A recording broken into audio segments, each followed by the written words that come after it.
Every time you swipe to the next video, your brain fires a shot of dopamine. Not a big one, just enough to keep you going. Just enough to make the next swipe feel necessary. Scientists now have a name for what this does to your mind over time. They call it the TikTok brain. In this video, you will find out what short-form video platforms are actually doing to your attention, your impulse control, and your brain structure, backed by the largest scientific analysis ever conducted on this topic. In 2025, researchers at Griffith University published a landmark study in Psychological Bulletin.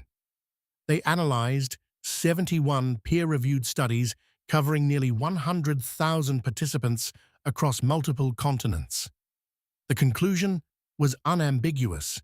The more you use TikTok, Instagram Reels, or YouTube Shorts, the worse your brain performs on two specific measures: attention and inhibitory control. Attention dropped with a correlation of -0.38. Inhibitory control, your ability to resist impulses and stay on task, dropped even further at -0.41. In behavioral science, anything above 0.5 is considered a moderate effect. These numbers qualify. But what is actually happening inside the skull? In 2024, a team of neuroscientists in China wired 48 university students to EEG machines and had them complete attention tests while measuring their brainwaves in real time. The participants who scored highest on short video addiction tendency showed measurably weaker theta wave activity in the prefrontal cortex, specifically the region responsible for resolving conflicting information and making decisions. This wasn't detectable at rest. It only appeared when the brain was asked to work. The correlation was statistically significant. A equals -0.395. The prefrontal cortex was quieter in the people who scrolled the most. Here is why that matters. The prefrontal cortex is what separates deliberate thought from reflex. When it goes quiet under cognitive load, you are running on autopilot. That is not metaphor. That is measurable neural suppression. The mechanism behind all of this runs through dopamine. Short-form video platforms are engineered around variable reward, the same principle that makes slot machines impossible to put down. Each swipe might deliver something funny or something boring, and you never know which. That unpredictability maximizes dopamine release and creates a feedback loop.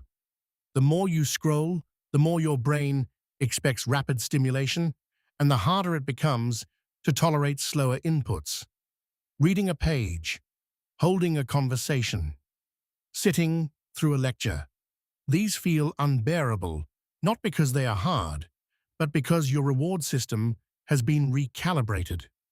Research published in 2023 tracked over 1,000 college students and found that short-form video addiction impaired attentional control directly, leading to measurable increases in procrastination and academic underperformance.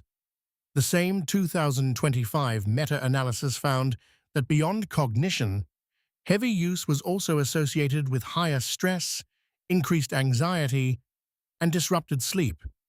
Stress showed a correlation of -0.34, anxiety -0.33. Here is the detail that most coverage misses.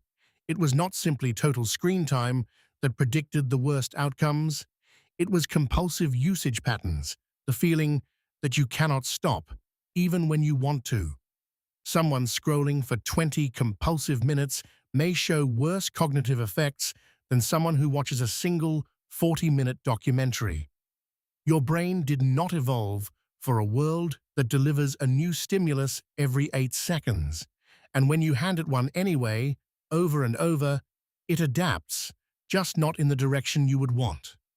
The question worth sitting with is this: when was the last time you were bored and you let yourself stay that way?